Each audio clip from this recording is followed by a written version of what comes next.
La déclaration d'Algérie, qui a abouti à la 31e session du sommet arabe en Algérie, a souligné la nécessité de travailler au renforcement de l'action arabe commune pour protéger la sécurité nationale arabe. La déclaration finale des travaux du sommet arabe, hier mercredi, a estimé que les pays devaient contribuer à résoudre et à mettre fin aux crises vécues par les pays arabes, d'une manière qui préserve l'unité des États membres, l'intégrité de leur territoire et leur souveraineté sur leurs ressources naturelles. La déclaration rejetait l'ingérence étrangère sous toutes ses formes dans les affaires intérieures des pays arabes et adhérait au principe des solutions arabes aux problèmes arabes, en renforçant le rôle de la Ligue des États arabes dans la prévention et le règlement des crises par des moyens pacifiques, et en œuvrant pour renforcer les relations arabo-arabes. Pour Elia Moussoui, analyste et expert en affaires internationales, le plus que l'Algérie essayait d'obtenir était de faire exister ce sommet et d'en faire un succès. Après avoir évoqué la tendance à le reporter à nouveau en raison des nombreux points litigieux entre le pays d'accueil et certains pays.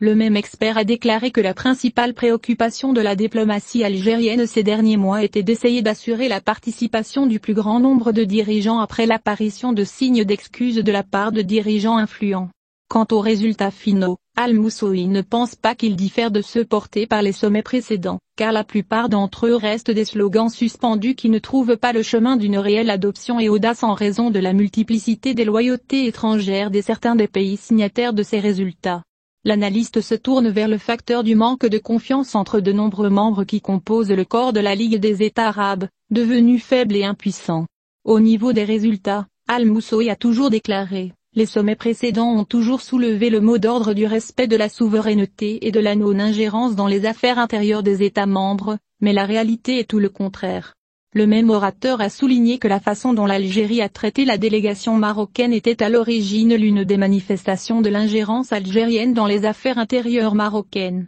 sous le masque du soutien au droit du peuple à l'autodétermination, et c'est ce que l'Algérie n'a pas exprimé dans certains problèmes similaires en raison de l'intersection de ses intérêts avec tel ou tel parti. Il a estimé que par une simple comparaison entre les sommets arabes et le reste des sommets régionaux similaires, nous constatons entre eux une grande différence dans la manière de formuler les résultats finaux approuvés à l'unanimité. Il a dit que les résultats des sommets arabes sont lâches et sujets à interprétation, alors que l'origine et l'usage diplomatique nécessitent que ces sorties soient techniques et capables de vérification et d'audace, si bien que ces rencontres n'ont pas de valeur ajoutée et ne sont pas propices à l'échange d'images de félicitations.